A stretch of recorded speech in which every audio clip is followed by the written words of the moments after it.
വീണ്ടും ഒരു തട്ടിക്കൂട്ട് കറിയായിട്ട് ഞാൻ വന്നു കേട്ടോ. അതിനായിട്ട് കുറച്ച് കിഴങ്ങും സവോളയും അരിഞ്ഞ് വേവിക്കാൻ വെച്ചു. വീണ്ടും കുറച്ച് സവോള ഇവിടെ അരിഞ്ഞ് മാറ്റി വെച്ചു.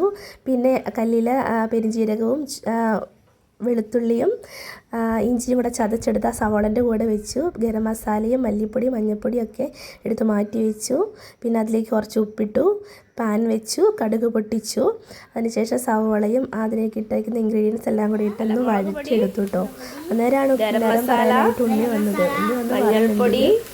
ഗരം മസാലയാണ്, മഞ്ഞൾപ്പൊടിയാണ്, മല്ലിപ്പൊടിയാണെന്നൊക്കെ പറയുന്നുണ്ട് കേട്ടോ.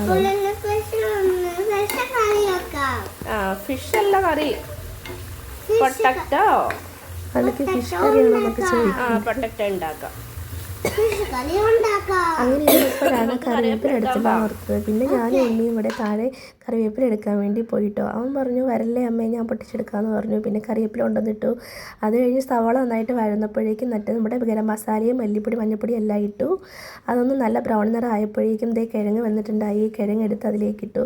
ചെറു തീയിൽ നിർത്തി പിന്നെ പതിയെ ഇങ്ങനെ നമ്മൾ ഫ്രൈ ആക്കി എടുത്തു കേട്ടോ. ഇതിൻ്റെ കൂടെ നമുക്ക് വേണമെങ്കിൽ തേങ്ങാക്കൊത്തൊക്കെ ഇടാം കേട്ടോ. അന്നേരം കുറച്ചുകൂടി ടേസ്റ്റ് കൂടും.